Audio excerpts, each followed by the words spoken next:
Just as a reminder, you can visit us at thepandapod.com.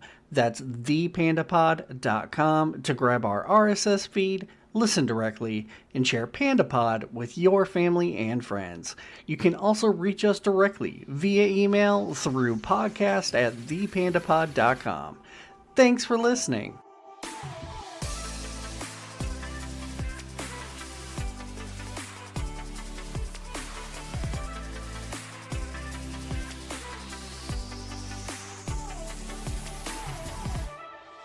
Hi, this is Jackie, and this is our new episode of the Panda Pod. I'm here with four of my best friends to talk to you today about what Jacob's going to tell you, along with everybody else. Say hi, everybody. Hi, everybody. Hey. What is up, everybody? And there must be somebody missing here because you said four of your best friends. She's her own best friend. I am my own best friend. Good I mean, point. you got to love yourself for just existing, right? The ghost of podcast past. Once upon a time, I had so many friends. Please continue. Speaking of things that are overestimated and ephemeral, today we're going to be talking about economic bubbles. So I've gotten some notes together about some historical economic bubbles, and I want to get into that. But first, I kind of just want to talk about what they are in general, without getting into too many specifics, because I'm sure people have a lot of thoughts on the economic bubbles we've lived through. I'd rather not jump straight into talking about those, but I want to talk about, like, try to just get some terminology clear, if that makes sense. Well, that's good because you guys mentioned that we are going to be talking about bubbles, and I was doing some research on bubbles, and I realized I don't think I really fully understand what a bubble is. Like, I've definitely lived through some. I understand it on a very high level, but please, break this down for us. What is a bubble? So, a bubble, like in this absolute simplest terms, is when asset prices greatly exceed the value of those assets. So essentially, things are being bought and sold for way more than they are actually worth. Which really begs the important question, right? Which is, how do you measure what something is actually worth? Right. Can I ask a question? Yeah. So for those who might be wondering, was the GameStop stock a bubble? That's a good question. I mean, I think, why don't we start with a different question, which is just like, I think I actually would like to pose this to everybody, which is like, how do you feel like you measure the value of anything? Yeah, of anything. Like, let's just say like an apple. Like, why does an apple have value at all? Because I want to eat it. Money? Yeah, so I mean that's two different answers, right? One is it costs money, and the other one is because you can eat it. And so I mean, like, it's kind of a hotly debated topic still to this day. Like, does anything have any kind of intrinsic value, right? Like, does anything have an objective measure of value? I would say that something is worth based on how badly it's needed and how much that person can pay for it. Sure. So I mean, that's the capitalist version. The capitalist version. Right. Well, I mean, it is like reasonable to say that, right? I mean, but it still isn't necessarily giving you an intrinsic value, because I mean, the value depends on what someone's willing to pay for it in the context of a given moment, right? Like, a rope has a lot more value when you're throwing it to someone in the river who's drowning than it does just sitting on land, right? That's true. By that definition. So that still, it isn't a measure of the rope's intrinsic value. And I think, I mean, I'm not trying to say that any of us are stupid for not being able to come up with the right answer. I don't have the right answer, right? I'm not sure that anybody does. I mean, there's famously the labor theory of value, which is that it has something to do with how much labor is put into creating the item. But even Mhm. that, is quite challenging to measure. It seems to me that the things that are worth the most perhaps take less effort. Like I'm thinking about art in particular. Like one person painting, it's a lot of effort for that one person, but I mean millions of dollars worth of effort. Like, yeah, how do we determine what the value of something is? I guess Who put those for people in charge? Right. right. I I guess mean, it's I've heard it said that something is worth whatever somebody's willing to pay for it. sure. But I mean, I don't know how to still reckon all of that. Yeah, like why is somebody willing to pay so much for like Like, artwork? what is the most you would pay for a hamburger just on its own? Just a hamburger with a patty with cheese. How much? I mean, $15 if it's the right place, I would say. Yeah, Without French fries?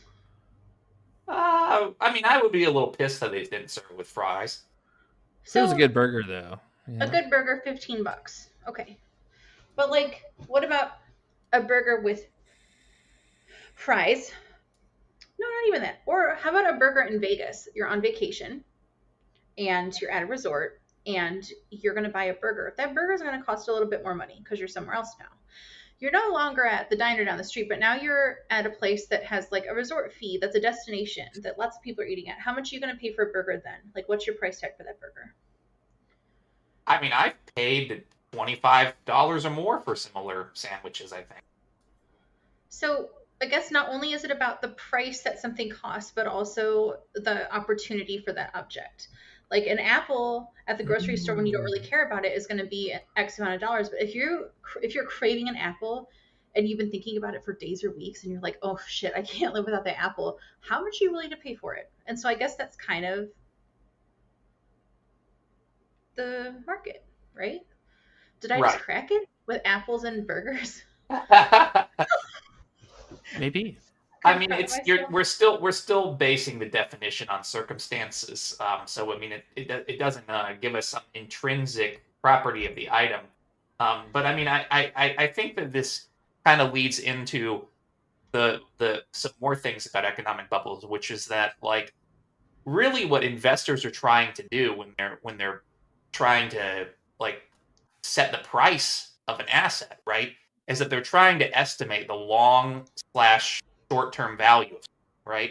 So like they're trying to figure out what is the price of like what are apples going to sell for over the next 2 years as they buy Apple futures on the stock market, and they're what they're willing to pay for it does kind of actually affect the price of apples to some degree too.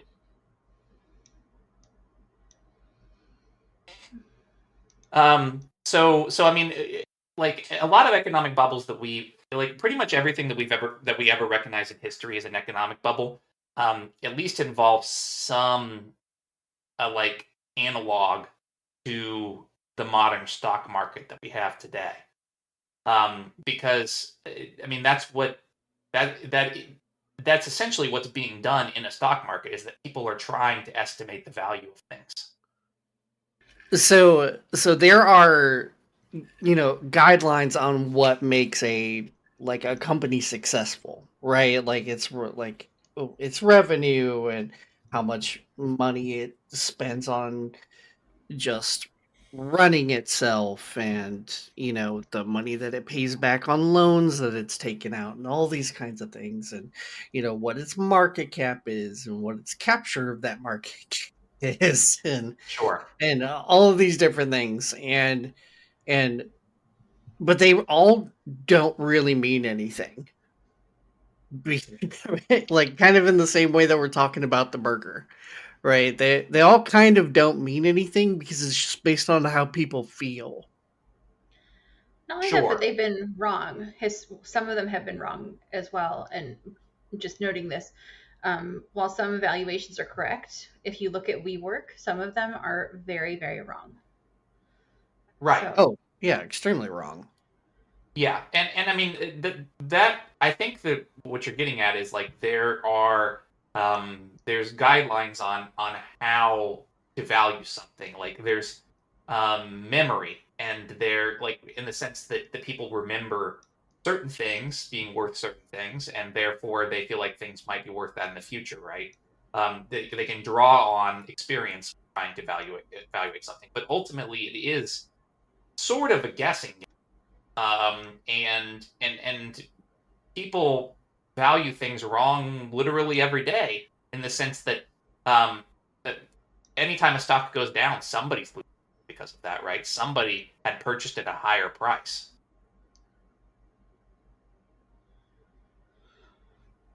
Yeah, completely So sure.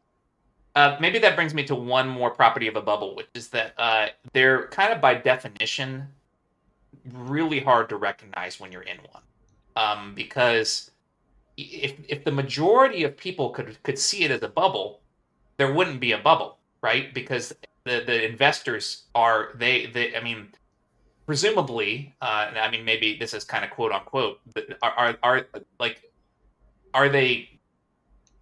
Let me start that again. Presumably, investors are, at least in our system, in the fiction of our system, they're smarter than the average person in the population, right? Or they're better at estimating the value than the average person in the population. Whether that's actually true, that's debatable. But I would say at the very least, the average population like represents them, right? So if most people, if 75% of people, let's say, could recognize that we're in a bubble, then that would mean that there wouldn't be a bubble because 75% of investors would recognize that as well, and therefore they wouldn't be evaluating the asset price wrong, right? Not necessarily true, because people are just straight up greedy, and that's really what the cause of bubbles is greed, in my opinion. So you're saying, are you saying that they might recognize that the price is set incorrectly and Take deliberately advantage of it. manipulate it? Yes.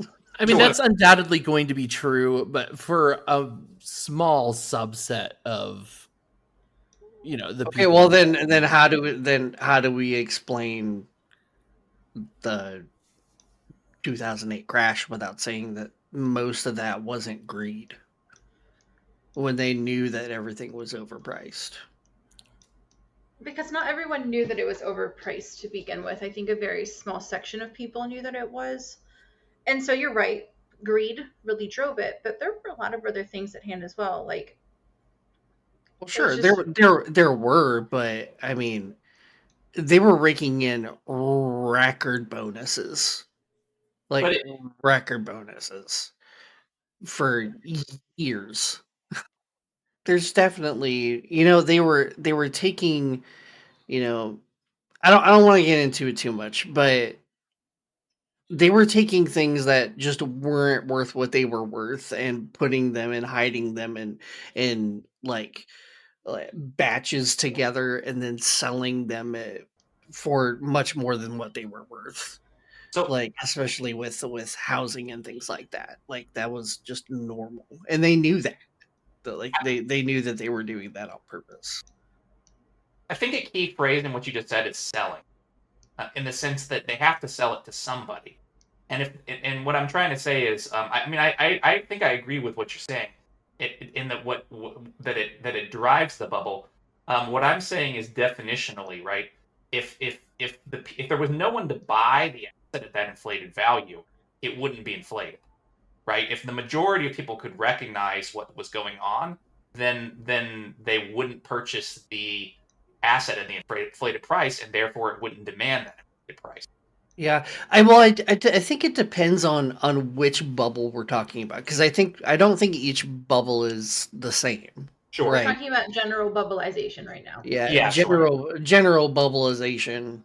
I don't think it's true for all of them, but I definitely think. I have a Okay. feeling that Jacob's going to rock our world and tell us exactly where we're wrong. Yeah. And I'm Yeah, ready this is for that. perfect because we want to talk about specific ones. So I want to talk about some historical ones that were notable. So I have notes on three. And the first one is the infamous bubble that everybody, I feel like, has heard about, which is Dutch tulip mania. Have you guys heard about this? For the sake of the exercise, please tell me more. No, I I've don't never know heard of this anything before about in my this. I life. do. Wait, so Jeff, you've actually never heard of Dutch tulip mania? I have not. No. Oh, okay. So this was like probably the first recorded bubble, which is Amazing. appropriate because the Dutch pretty much invented the modern stock market, and it occurred in the 1600s, and it wrapped up by around 1637. So essentially, what the bubble was about was tulips. Obviously, they came to Europe. I mean, they were in the Ottoman Empire in like the 1100s, but they really came to like Northern Europe, where the Dutch were only recently at that point, right? Um, and they weren't really like any of the other flowers in Europe. I don't know why exactly they were different. One difference, though, is that tulips, they have a bulb underground that like controls the flower that comes out, and they like in the sense that the whole plant dies and then it comes back again in the spring, right? So that's one difference. And in general, the flowers that it makes always look the same. I guess that is kind of how plants work. But one thing about the Dutch tulips, like when they started to get really expensive, was that they were really interested in particular patterns on the tulips. Most tulips are a solid color, but they didn't know at the time. But some of the tulips they had a virus that caused them to be like striped red and white, or like striped pink and red, or something like that. And so they thought those were very, very beautiful.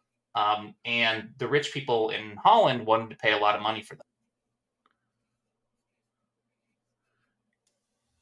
So when you say a virus, like detrimental to the plant, or just a weird variation, like a mutation? It's been, I mean, it's described as a virus in everything I've read. I don't think it really hurt the plant all that much. I think one of the things that the virus, like what caused the virus, is the fact that they were trying to replicate the same tulips over and over again. And instead of like they weren't letting them really grow naturally, they were kind of like the ones that were worth a lot. They would try to breed, and create a bunch of them. And so some of those would go a little off, and then they would make some even rarer ones. I feel bad for these tulips, man. I I do, but that's neither here nor there. So what happened after they started trying to create all these hybrid tulips? So, I mean, the price that the tulip got, for some of the most expensive ones, got to be as expensive for one tulip bulb as as a mansion on like the main street in Amsterdam. Ugh. So one flower was commanding the same price as a house, supposedly. There's actually a lot of debate about whether this really occurred. There was a guy in the 1800s that wrote a book about it, and a lot of the historical record is drawn from that book. And obviously, the guy in the 1800s didn't experience it. So, it is a little sketchy whether some of this occurred or whether like some of it's just a parable. But we definitely know that they were selling, flowers for way more than they were worth. Okay. So what do we learn from that? So I think there's a couple of interesting things about it. One thing is that they weren't actually selling flowers. They were selling the bulbs, meaning they were selling ungrown tulips mostly. So it was essentially a form of speculation, because you didn't know exactly whether the tulip was going to pop out with the virus and have a beautiful pattern on it. So you were kind of gambling, right? So this is like the first like loot boxes, or the first Yeah. like gotcha toys. Yeah, in a way.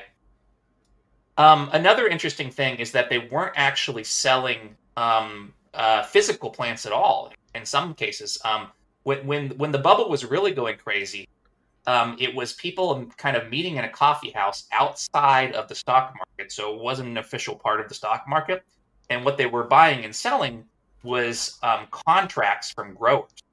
So like they would not come bring the tulip bulbs in plant pots, and physically trade those around for money. They would basically just be trading pieces of paper that said, okay, in a year I'm going to purchase tulips from this grower for this amount.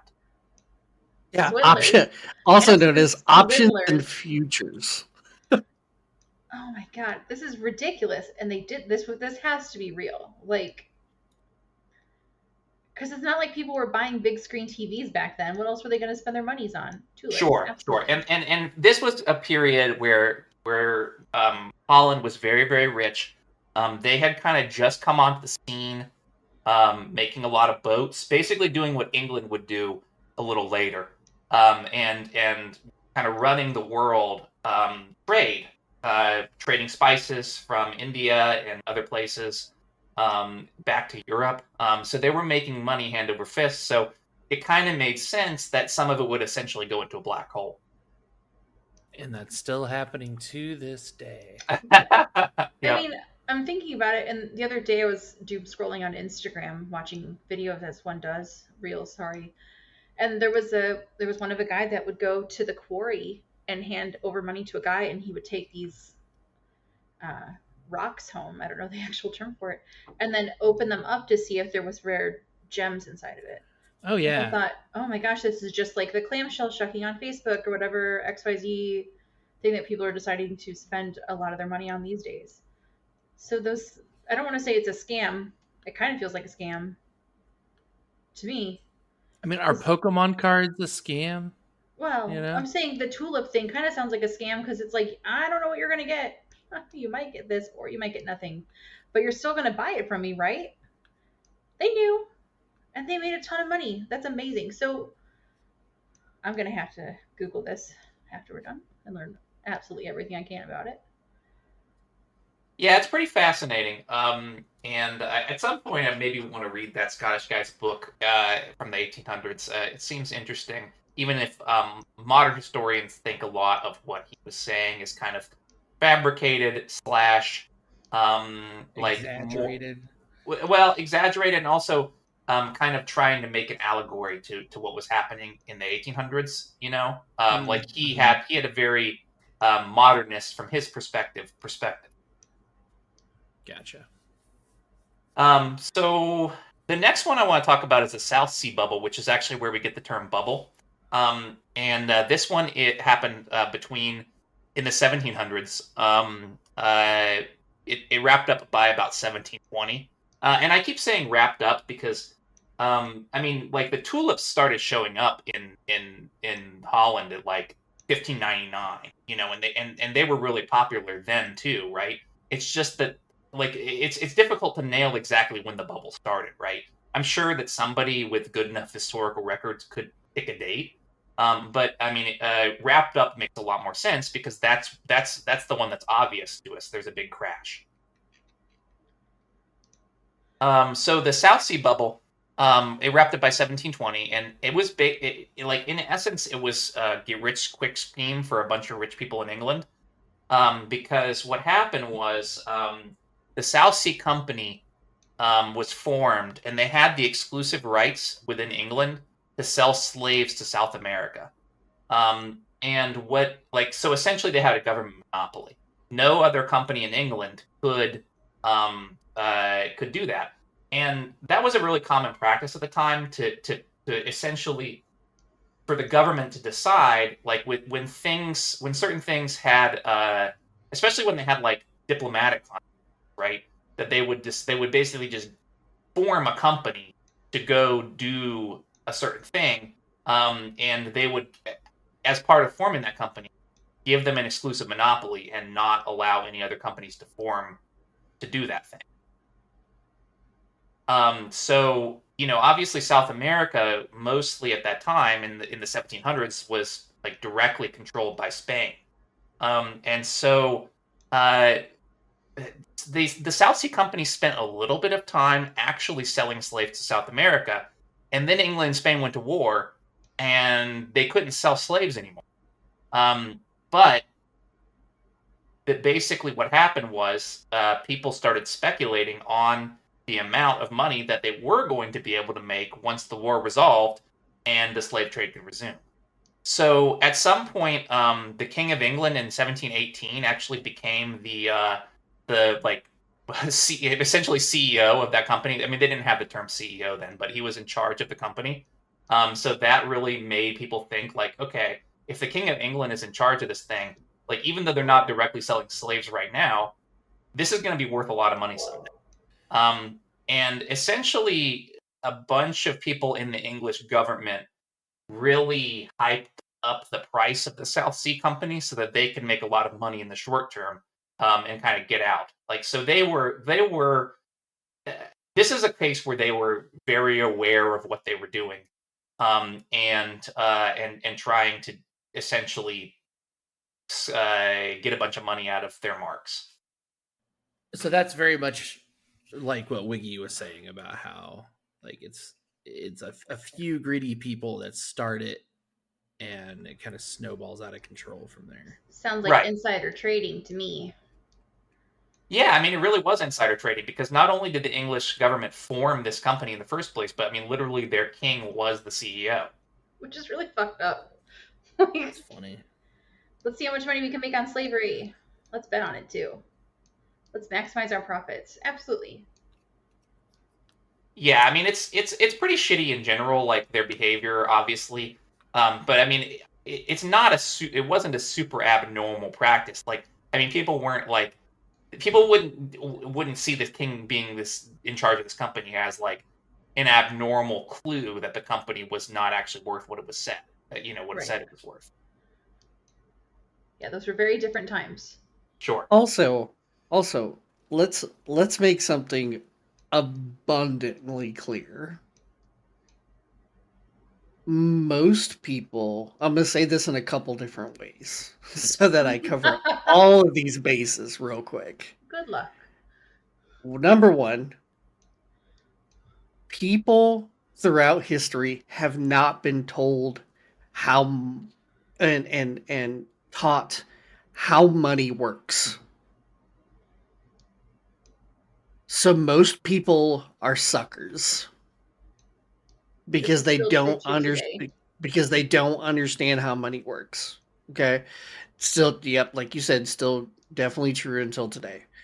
Number two is most people don't pay attention.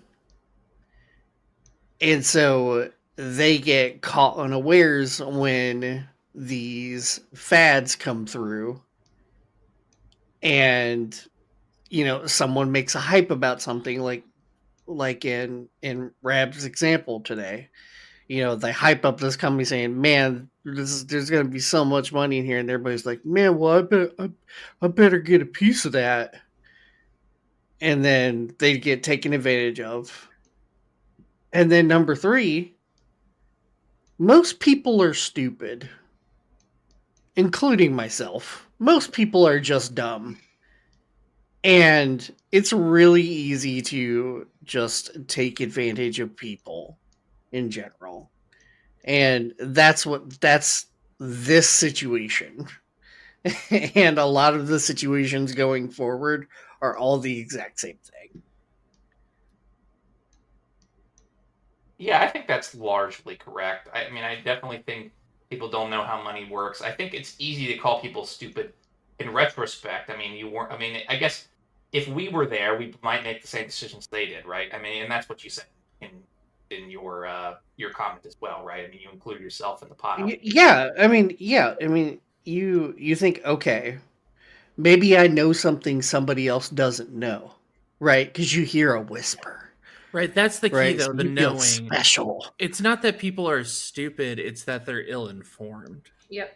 And often that was the first thing. The first thing is the ill-informed. The third thing was that people are stupid. Well, but I don't even want to. I don't like some people are stupid, definitely, but I think I think I kind of want to vouch for the people in these situations that follow financial advice from companies like this, because the economy hasn't changed a whole lot since back when this happened, right? Like slavery was not that long ago. Like realistically, it just wasn't. And so when you have companies like this, sorry for going off on a tirade here, but maybe this will help more. So if you have a company like that company that's like, we are going to start giving an idea, we're going to listen to these whispers and start evaluating our own company. We're going to drive that up more, and because people are talking about our company is going to be worth more because people are talking. And as consumers, like then before with slaves, unfortunately, akin to people today buying Stanley mugs, even the economy is driven by people who are behind it, making all the money off of consumers like us. So it's not that we're necessarily stupid, it's that we are the product because they are selling to us, making money off of us. So their job is to make sure that we are not as informed as we could or should be, because if we were, they would stop making as much money. And I think that's a really important distinction. Sure. Yeah. I mean, they want to keep this working, even if if the bubble collapses, you know, the people who were behind that bubble would be interested in the ability to make another bubble in the future, and therefore exploit some of the same tactics, maybe not exactly the same things, because people would be wise to it, but a similar strategy, to repeat the same pattern and then make a bunch of money again. And would you say that the pattern that they used during this situation from the past was used again and again and again, but in more creative ways? I mean, I think the basic pattern, sure. Like if you realize that you're holding something that's not worth what you paid for it, the best thing to do is to get someone else to pay more. I mean, if like that pattern, it has been replicated many, many, many times. Wiggy, I have an exercise ball that I bought for $8. Would you like to buy it for $9? It's freshly inflated.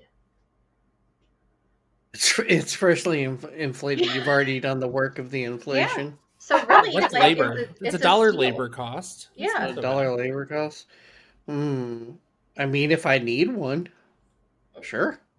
And then what if you got like all of your friends to start buying these like previously inflated exercise balls? What like It's such a convenience. what It- like the what they're dubbing the it is a the steal big because fluffy office chairs that they're selling on TikTok, or the Definitely. Ambernick handheld Game Boys that they're trying to sell for $35, but when you go on there it's actually $75. that's Is kind that of what what we're I'm talking saying. about? That's what I'm saying. Like we are as consumers. I was thinking about before, like you said, as consumers, we are as ill prepared as possible by the companies that want to make lots of money off of us. Because some dumbasses out there buying fancy not aerodynamic, fancy office chairs with a ball on it. Baby, go get your own ball from Target. You can sit on that. $25. You don't need something from TikTok. I digress. I'm gonna start ranting. Please keep going. I'm gonna stop myself. Well, I don't have a whole lot more to say about historical bubbles. The only other one I have in my notes. Actually, one more thing about the South Sea Company that's interesting. At one point, it decided to purchase the debt of the Crown of England entirely. So, like before the height of the bubble was over, the South Sea Company was part of its value was the fact that it owned all the debt of the Crown of England, and so when it collapsed, well, England wasn't in debt anymore at that point. Convenient. Yeah. Coincidence? Why we haven't done that yet? Yeah, just make a company and have it purchase all of America's debt, and then be Yeah, like, have it purchased like what, tens of trillions of dollars in bonds. Yeah, the problem is exactly who it would have to purchase it from, because I think at that point, those people would essentially be getting paid for the fact that they own the debt, which would, I mean, that, and then that would essentially be the same thing as the American government just repaying them. Right. Yeah, but they were repaying themselves. Right. So the last one I have in my notes is the Mississippi Company. And why I think this one was interesting is because it also wrapped up in 1720, but this was happening in France, and it was also about overinflating something that was like happening overseas. This one was about the fact that France wanted to exploit the Louisiana territories that it had in the continental USA, and like so essentially the French crown was massively in debt, and they hired, interestingly enough, a Scottish banker to come deal with it. And so they formed the Mississippi Company to kind of do a similar thing to what the South Sea Company was doing. I mean, it wasn't about slaves, but it was about, there were a lot of these. There was the Virginia Company. There was all kinds of stuff, right? But essentially it was a similar like idea. They were people were betting on how much they could make from the land that France owned in the New World.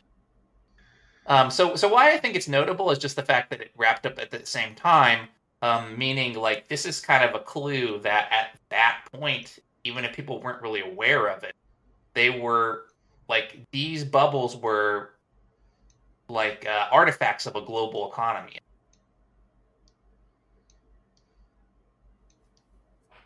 Okay. So from here, we're going to start talking about bubbles we've experienced, right? Yeah. I feel like I'm going to have a lot more to say about those. Yeah, sure. Yeah, let's talk about some of those and kind of use what we've learned as like context for them. What is the first bubble that we would have experienced in our lifetimes? That'd be like the .com bubble. I think so. I think so as well. That was 2000, basically. Yeah, I think it was 1990s, the late 1990s. I'm gonna sound like an idiot here, maybe, but were Beanie Babies a bubble? Oh my god. Yeah, I mean, I guess there's no real official list of bubbles, but yeah, I would say that Beanie Babies were a bubble because I mean they clearly were not worth what they were selling for. Although in some ways, I mean some of those did sell like around like today for huge amounts of money, right? I mean, isn't that bubble kind of still going on in a way? Like, didn't it make a comeback? I don't think as much as it was when I was a kid, but I assure you that I was one of those kids that was hog shit wild over Beanie Babies. Yeah, same. Like thinking about it, I feel like that might have been the first bubble that really affected me in some way. Because like I was under the understanding that we were driving around to every single McDonald's in Indianapolis because we were going to make a profit off of these Beanie Babies we were getting in the Happy Meals. You know what I mean? Sure. And that did not happen. And so that affected me greatly. I don't know if I hope my dad will hear this, but when I moved from Ohio to Ohio from Texas, my Beanie Babies were put into a plastic bag because I had lice so many times from where we lived in Texas. And my mom left them outside on the back porch and it rained. And the rain got into the bag of my Beanie Babies and all of their tags bled and they were ruined, all of them. And that was, I think that was my first like heartbreak. You burst your own bubble. I did. I didn't. My mom did. She's making up for it by sending me socks. Thanks, Mom. Please continue. Well, I mean, I was going to say something really close to that, which is like, I mean, really like the fact that you played with them and that they had lice, like the fact that you used them at all probably ruined any actual potential value they had, right? Oh, I mean, yeah. not trying to take blame off your mom or anything, but No, but I had friends, and I'm sure Jeff did as well if you were that invested. I had friends who were not allowed to touch their Beanie Babies, and they were put into plastic cases. Oh yeah. Don't touch it. Don't even breathe at them. Yeah, I had a friend named Chris Wilson. Chris, if you're out there, I love you, bud. And he was so into Beanie Babies, and his mom was too. They had like an entire room dedicated to like just holding and securing these Beanie Babies. Like not really even displaying them. Like you couldn't really walk around in there because there were so many. Yeah, my cousin and my grandma, my one of my cousins lived with my grandma, and he had probably, I don't even know how many Beanie Babies, but it was one of the things they would do everything possible to get like the newest one for him. Um, One of the benefits he had was, his mom lived in California, and we lived in Illinois. So there was, if there was one that we couldn't get out here that was able to be, you know, purchased in California, then they would trade back and forth and all those kinds of stuff. Um, but yeah, they're crazy, but The also lobster. super cute. I'm not gonna not say it. Yeah, They It's true. were they were I they were loved my pretty Iggy cute. iguana. You know. Do you want to know how much that damn lobster is worth? Oh my Right, god.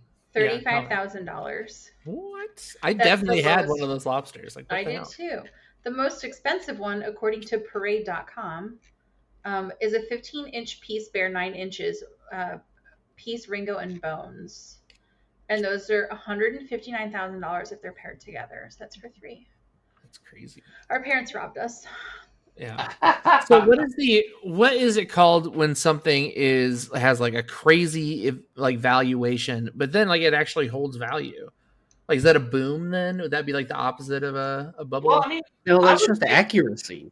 yeah, I mean, to some degree, it is accuracy, right? Because it's like, even though, like, obviously, I can look at a Beanie Baby and say, like, okay, if I were to make that from scratch, like, even if I had to go purchase the machine and all of the, like, if I had to purchase cloth, like, from a Michaels or whatever, and get it the exact same quality and all that stuff, I mean, clearly, even me not doing it at scale could make it for less than $130,000, Oh, right? sure. Sure. Um, Yeah. but but I mean, if it's selling for that amount, then like it technically is still valued at that amount, right? Yeah, I guess I'm thinking more along the lines of like other like maybe bubbles I've experienced, like Magic the Gathering, for instance. Like that was one where, if you invested early, like it really has paid off for some people, you Sure. know? Yeah, but Um, that's just see. This is the thing. If it's all about risk, and it's all about taking risk. If you take the risk and it pays off, you just did the good thing. But if you take the risk and you fail, that's when we start looking at things in a negative way. that, So that with sounds like a with really obvious statement. Yes. Like, it is though. It is, but there's no word for, I mean, just being successful on your risk. I mean, you Yes, did there what you is. were supposed to do, and it isn't it worked, though? Isn't and that you're like fine. being bearish? Now, like, being bearish and being bullish on stocks means that some people are saying that the stocks are overpriced. Some people are saying that the stocks are worth more than what they're at. It's essentially people who are effectively guessing as to whether or not the stocks are worth what they're worth at that moment. That's literally what a bear and a bull market are. In a bear market, people are like, okay, there's other things going on. There's too much volatility. Like, we need to slow this down, and we don't really recommend that people buy stocks right now. And then on the flip side, there's you guys. We're hitting it out of the park.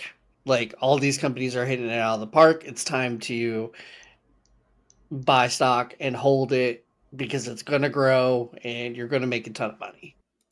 Well, I mean, I think this is all interesting discussion surrounding bubbles. I mean, we were talking about the dot-com bubble somewhat because, I mean, just like that was definitely the first one that re-experienced that involves the stock market, right? I mean, we kind of Yeah. got into talking about like consumer good bubbles, which I think are bubbles too. Um, I mean, because Beanie Babies obviously did crash, right? I mean, that Yep. there was a time where they were. I mean, even the really rare ones were effectively worthless. Rest in peace, Um, babies. Yeah. So the .com bubble, it was between. It was in the late 1990s, and it peaked on Friday, March 10th, 2000. So on between 1995 and its peak in March 2000, investments rose 800%, only to fall to 78% from its peak. So basically, they rose 8 times, and then they basically lost all of that value.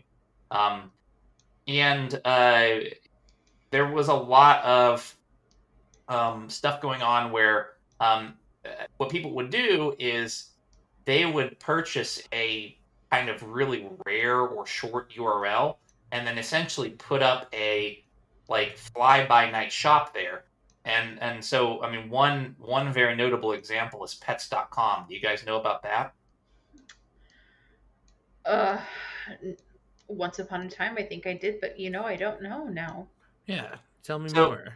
pets.com was essentially a like they were a company that was intending to be a large scale pet online pet retailer. I mean, and obviously like we have today, we have like Chewy, like that is a company that's real and is actually selling products and presumably doing well.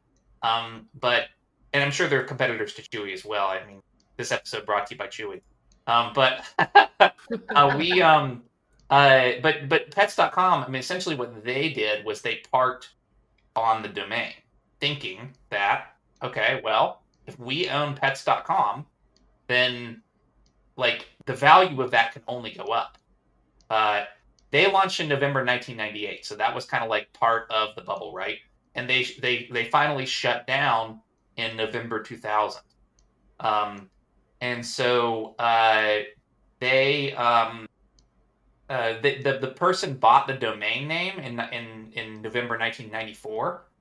So I mean that was kind of like before the bubble started, and they realized, oh, okay, well we're sitting on the name pets.com, like that's got to be worth something. So they decided to put a store there. This culminated with them, placing an ad in the 2000 Super Bowl. And I mean, at that point, they still weren't really doing a lot of business. I mean, I do think they were really selling things online, but I mean, online retail wasn't as big in 2000 as it is today, obviously. They were. This is still 56K modem days. Like Right. this is way back in the win. The beginning of the win. Right. And so when they went public, they raised $82.5 million. Wow. Golly. So that was a really notable example of what was happening during the .com bubble. But essentially, it's the same story replicated, right? People thought that, I mean, they actually correctly thought, right, that the Right. internet was going to be worth a lot of money. It's just that they didn't realize that it couldn't hold the stock prices, right? Like they couldn't. The internet largely couldn't. Can't even really think of the word. Maybe somebody else can explain this a little bit better. So they were correct in saying that the internet was going to be extremely valuable in the future. They caught it. They really did. They got it right. What they didn't get right was they thought that the gains in the technology and the things that they could get from it and the things that they could do with it and the amount of money they could get would be almost near immediate, and didn't realize the long-term impact of, I mean, which nobody did, like the long-term impact in usage of the internet. And so what they did was they pumped these companies full of money, and then when these companies obviously could not turn a profit because nobody was buying anything online, because it was just too new and nobody trusted it. Right. So, and there wasn't an easy way to like process payments. There Sure. wasn't a good way to pay for stuff. Like it just wasn't ready yet. And they paid the price because it wasn't ready yet. And I think it's important to be clear that the investors in pets.com, they knew that it wasn't ready yet in some way, right? They understood that it wasn't that pets.com, like they could pull the reports from pets, like at least the top investors, right? Could like pull the reports and see, okay, here's how much they're actually selling. Here's how much business they're doing today, right? It's just that there was an inappropriate evaluation of how much business they could actually do in the near term.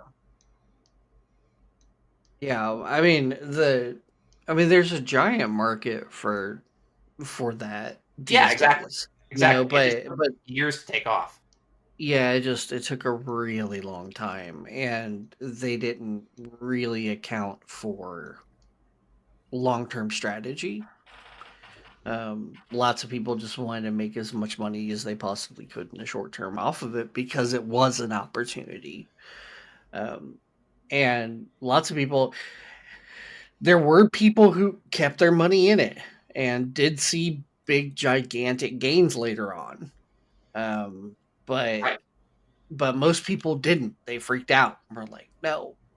Like, Well, that's how. eBay, Amazon, Google, all of those companies were around during the .com bubble, and they, kind of managed to turn it around in a way, right? I mean, they actually, it's kind of interesting because due to the fact that the .com bubble was happening, there was a lot of investment in infrastructure for the internet, right? Because it was like, okay, well, we need to run these sites, so we need servers to run these sites. We need, the actual physical cables to run the internet around and all that stuff. And so, I mean, all this money was getting pumped into physical infrastructure. And even when the .com bubble burst, that was still there.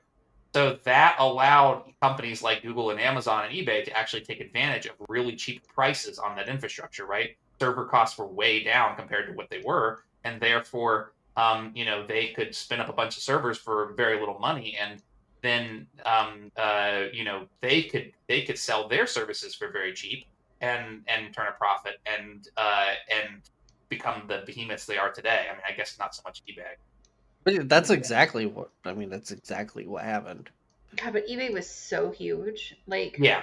even if they're not successful anymore, it's crazy when you sit to think about, like, okay, But they are. really big. Yeah, eBay's still crazy successful. Still are. crazy Easy. successful. They're just not compared to Amazon, really. Yeah. Right. Yeah. right. Yeah.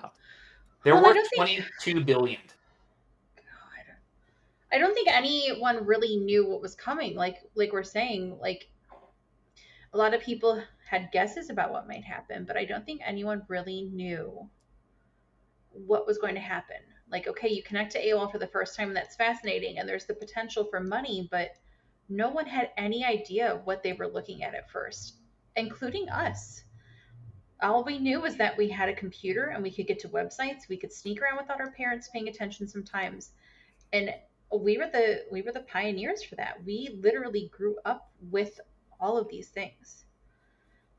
The idea that we were the first generation to really have the internet and be able to buy drugs. You could buy drugs online. No. The internet, yeah. But you know what I Where? mean? What Like, are you talking about? our parents couldn't. They'd like go hang out with like Tommy from down the street and get high. Pentapod does not approve of any usage of the internet to purchase anything illegal. That being said, we do support Tommy down the road. This podcast brought to you by Tommy from down the street. Thanks, Tommy from down the street. Tell my mom I said hi. But I'm genuinely saying that I don't think anyone really anticipated to use it for those means, and yet that's kind of where we are. It really ran away, but surely, like you were saying, not all good things came that fast, and people lost a lot of money. A lot. And a lot of people who invested did not see that return. Right. And I think Here, you said at the beginning, like, they didn't know what they were dealing with. I think they did. Some people did, for sure. And I think that those people just thought that it was going to, like, either take off faster, or that, like, the companies that they were investing at the time were going to hold their value. Like, that was the mistake that was made. That's true. I very humbly stand corrected. Well, I mean, yeah, I think it's what you said was largely correct.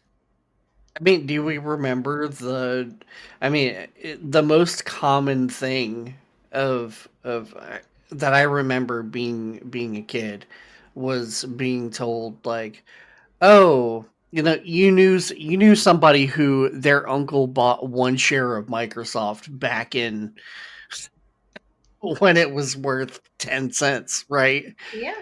And then the next thing you know, you hear a story about them cashing it out for thousands of dollars, tens of thousands, hundred thousands of dollars. My great grandpa had one of the original shares of Coca-Cola, right? Sure. Like, All jokes aside, I'm pretty sure that people in my family did buy into these companies and sure. probably sold off relatively early on because they weren't so sure. And they might be kicking themselves in the ass to this day. Now, I can't say who it is, but we talked about it because the internet was a big unknown. It was Tommy. Yeah, poor Tommy had Tommy knew. Tommy had such a bad shake, man. But like you have financial advisors that are like, no, this is gonna blow up, and it's like, I don't know about this internet stuff. Um, I think most of them knew what they were getting into, but when you've got that kind of money riding on things, and you're not hedging your bets, it gets out of control. And, we want to call these bubbles, and we want to talk about these bubbles and, how they affect some of these bubbles. Some of these bubbles only affected people who were very heavy investors with lots of money that Sure. lost a lot, right? What we don't like about bubbles is bubbles that affect our greater economy, like losing tons of jobs and people losing their homes and people not being able to afford to buy groceries and all of these kinds of things. Like these are the negatives and parts of the bubbles, which is why we're so afraid of the bubble. Right. I'm not afraid of bubbles that only affect rich people. Like, I don't care about their bubble. Well, except those, unfortunately, in affect us. an economy, that does trickle down. Profit doesn't always trickle down, but man, the little guy is going to pay for it when Sure. the big guys lose out. Yeah, that's what I'm saying. And that's what so the .com bubble, yes, people lost lots of money. But the people who lost the majority of the money out of the .com bubble were very rich people. And the businesses that went out of business were startups. Like these are like 20-person people to 100 people companies, right? I don't know. I don't think that's necessarily true. True. I don't think that's true. Like, I think that the reason we even know about the .com bubble isn't because lots of rich people lost money. It's because people lost their like retirement funds investing in this people shit. Definitely were like lost those are the people that lost money. That's why we know about it. Right. Sure. Right. Sure. I mean, and that's the case with the next big bubble, which was the housing bubble in 2008. Right. I joked when I was living through it that I was happy I was poor because it just didn't affect me, but it did affect me. You know, like at the time I may not have owned a home or had a lot of money or any investments at all that were lost, but Like I felt the impact of, the rise in prices of apartments and, the rise in cost of food and transportation and gas. Like those things definitely affected me. So I can't remember the .com bubble well enough to know if it affected people in that way, but it certainly had an effect on the little guy's life. Yeah, Yeah. I mean I know that because my mom worked in insurance, and her 401k took a gigantic hit. So I do know Yeah. that was definitely part of that part. Now the 2008 crisis, that actually hit you more personally than that. Hit me? Yeah. Oh, you're talking about my parents? Yeah. Yeah, I mean that's true as well. I mean, yeah, they lost their home during that whole process, but that wasn't because they bought it during that process. It was because they could no longer secure a loan for their house when they had to refinance. So yeah, Right. that definitely affected And them. that was But because of the um of balloon loans, which is Mhm. essentially what caused all this, like adjustable rate mortgages, like which was what kind of what I was alluding to earlier when I was talking, which is the banks knew that ARM mortgages was a losing proposition. However, like we found out, they were too big to fail. Hate Our that. government couldn't afford for them to fail, so they're allowed to take as much risk as they want. And so that's where I really feel the beginning of the current, like, us versus them, poor versus rich really started, right? This is Occupy Wall Street. This is like right. I mean, like I guess the modern American version of that's that. I that's mean, what I those kind of that's struggles what I everybody meant. encountered. That's what I meant was like the Sure. more American version of that. Like this is the big problem that everybody talks about today. I really think this is when it really started and when it really kicked into gear. I suppose it's not really Um, fair to categorize it as American either, though. It definitely affects Nope. It was the world. international. yeah, it was definitely international. So we lost 8.8 million jobs. And unemployment had spiked up to 10%. There were 8 million home foreclosures, $17 trillion in household wealth evaporated. Home price declines of 40% on average. The S&P 500 declined by 38.5%. And there were $7.4 trillion in stock wealth that was lost from '08 to '09, which equates out to $66,200 per household on average. So that money just evaporated into thin air. So how does that actually happen? I mean, I feel like maybe I'm missing. It's because of what we were talking about before. How much is something really worth? So okay, so basically, really, it never existed in the first place. Is what you're saying. Right, that's why it was a bubble. Right. Okay. Yeah. Yeah, So it yeah. evaporated in the sense that like it was fictitious, and then reality caught up to the investors in a way. Yeah, well, and to think about it this way, like, yes, that number was fictitious, but in another way, that number was completely real because that was the cost basis Right. of things. And people were So, buying. Lots of regular people were buying houses at those prices. correct. So that was the going rate. So, you know, I this think. is Go ahead. this one was greed. This one was greed on top of greed on top of greed that was allowing that banks were allowed to be greedy because of a lax in laws that prevent them from doing these kinds of things. There were laws in place that would have prevented them from doing these types of things, but were essentially removed not that long before all this shit happened. It's Yeah, like it it wrapped up was, into other Glass Steagall legislatures. Act. Well, yeah. yeah. So this was, they knew what the fuck they were doing.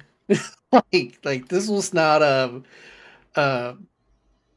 like, oh, we don't know we're in a bubble. Like this was a created bubble. Sure. And I mean, I think that examples that we talked about historically, like they kind of fit that mold too. I mean, it's a way to kind of keep something going, you know, like to offload the debts of the Bank of England, or to, you know, uh, try to figure out the debt crisis in France. And like they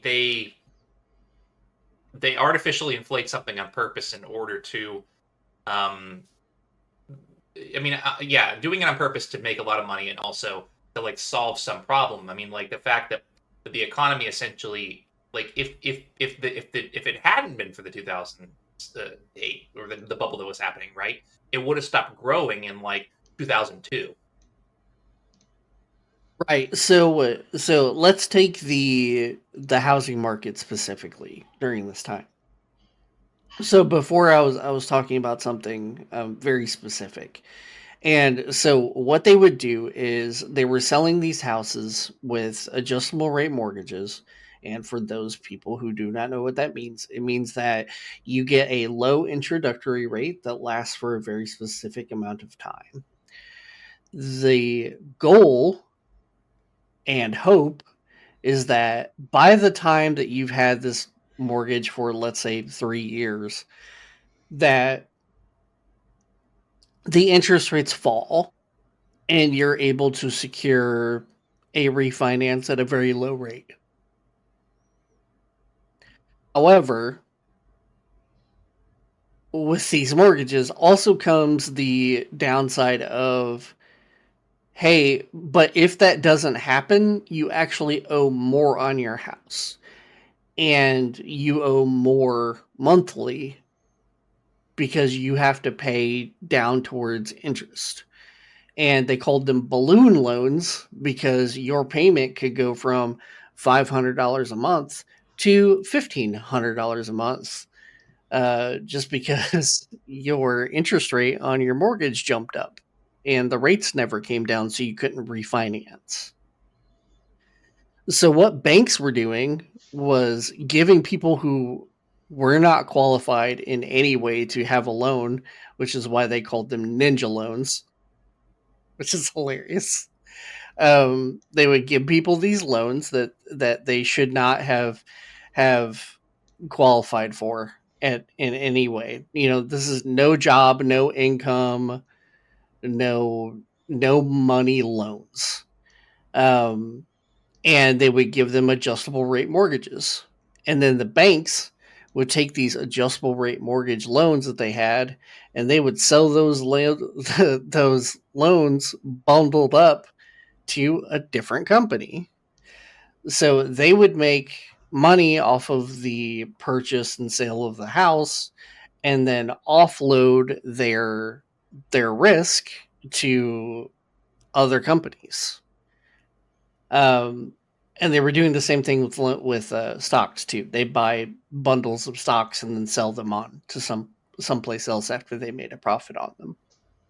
And I think it's important to point out that, like, if you at least take this the like the way that our current economy runs as a given, it's not a bad principle to bundle things like that, because effectively you're minimizing risk, right? If you bundle, like if you chose 100 mortgages at random, and bought those, like if it was truly random, that would be a lot better than buying one, because if one goes under, you then you have a huge problem, right? But if one out of 100 goes under, I mean, that's not that as big of a deal, right?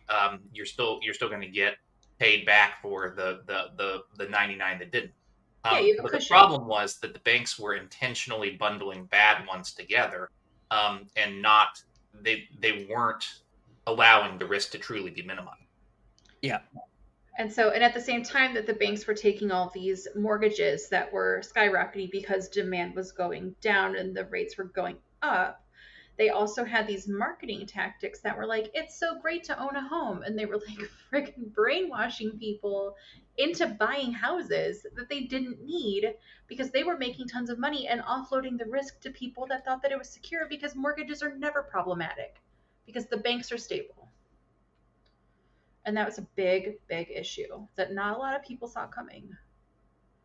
Because if the banks are telling you that it's good, and if the investors are telling you that it's good, and if you see all this propaganda, you're not going to realize that the bubble is going to burst and that people are starting to lose hand over fist because their houses are going into foreclosure and people are running out of money. And a lot of those houses ended up being abandoned and being sold back to the bank. And it wasn't even the fault of the people who bought it. They were basically told, you can't go wrong with this investment. You can finally own the home of your dreams, even though you work an hourly job. And we're going to give you this mortgage, and we're going to give you this chance, and we're really taking, we're really doing this together. And ultimately, the banks paid nothing, and the regular person lost so much. And the crazy thing for me is that I don't remember this happening. You guys remember this, I'm sure, but I don't remember any of this. And I think it's because of where I lived at the time, which is really crazy to me. Yeah, I mean, I'm young enough to bet I wasn't an adult when this was going on. I was turning. I think I turned 8. I turned 17 in 2008. To me, I was very well insulated from this. I mean, I remember maybe my parents being a little stressed about it or something, but that's about it. I don't remember any of it. Yeah, so this is 5 years out of high school for Jeff and I. Yeah. Where was I living in 2000? Oh, God. Texas? So I don't know. I have no idea where I was. it's not important, Jack. You were living in a bubble. Okay. Well, the thing is, You were living in a bubble. Well, the thing that I'm trying to say is that it is kind of important and it's kind of relevant, because I feel like where I lived in down south, I don't want to say specifically, but where I lived was a pretty affluent area where maybe this affected them some, but I feel like it wasn't as bad there as it was for other pockets of the country. Sure. So I don't think that it had as much impact there as it did like Cleveland or Indy or like Tampa, places like that. I think it was kind of just brushed over. I mean, if you had the money to afford a conventional loan with an actual non-adjustable APR, you weren't affected. Well, you were affected in the sense that like house prices were ridiculous or whatever. Yes. Like you were affected, but yeah, obviously, if you had enough money to buy your house, you didn't have to worry about, an awful loan going south. Yeah, you probably lost some equity for sure. And maybe the cost of bread went up like $1 for me, or like 20 cents. But I honestly, after watching Wolf of Wall Street, which if people listening haven't seen that movie, I do recommend it because they tell it in a way that was entertaining and informative to me, and I'm kind of like this. After watching that, I was like, whoa, this happened? Where was I? Because There's also that movie, The Big Short. I think that one's pretty good. Yeah. I think that's what I meant. I think I meant The Big Short. Well, aren't they both about sort of the same thing? Oh, I'm going to find out. They both have Leonardo. So, Big Short was, if I remember correctly, so no, Wolf of Wall Street was fantastic before. I see. Was early 90s, I believe. Late 80s. Late 80s was Wolf of Wall Street, whereas the other one was the 2008 financial crisis. Basically, they're both movies where you're going to learn a lot about how people take your money and screw you over with it. Right. Okay. And they're both vulgar. It's just warning in advance to any parents that might be listening. There's probably nudity and lots of drugs. Yeah. Tom from down the street has nothing on this. I mean, anything you would do with that amount of money, these people are doing in these movies. So, so just imagine. You're gonna want to what- see Tom down the road after you watch this movie, just to yeah. calm down a bit. You know. Oh, man.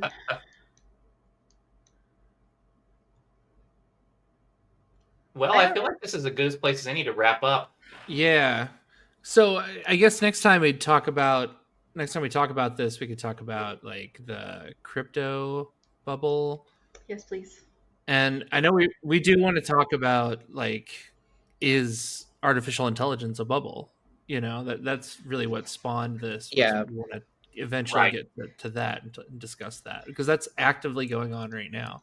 And honestly, this conversation has like given me a lot of insights into whether or not I think AI is a bubble. Like my opinion on whether it's a bubble or not has changed since this conversation started today. So I'm interested and really looking forward to that conversation. Yeah, so let's talk about that on the next episode of the Panda Pod. Sound good? Sounds great. Thanks for joining us tonight, to whenever, everybody. Yeah. Whenever you listen to this, thank you for doing it at that time. Yeah, in the future past. We're just glad you're here. Thanks for Yes. joining us. And come join our Discord and discuss, you know, your experiences doing these bubbles. We'll listen to you complain about these awful things that you've lived through. Or just upload some pictures of you blowing bubbles. That'd be fine too. Yeah, that's Yeah, good. we're cool with that. Or show us your pets. Please join our Discord. We'll see you there. Bye. Bye. Bye.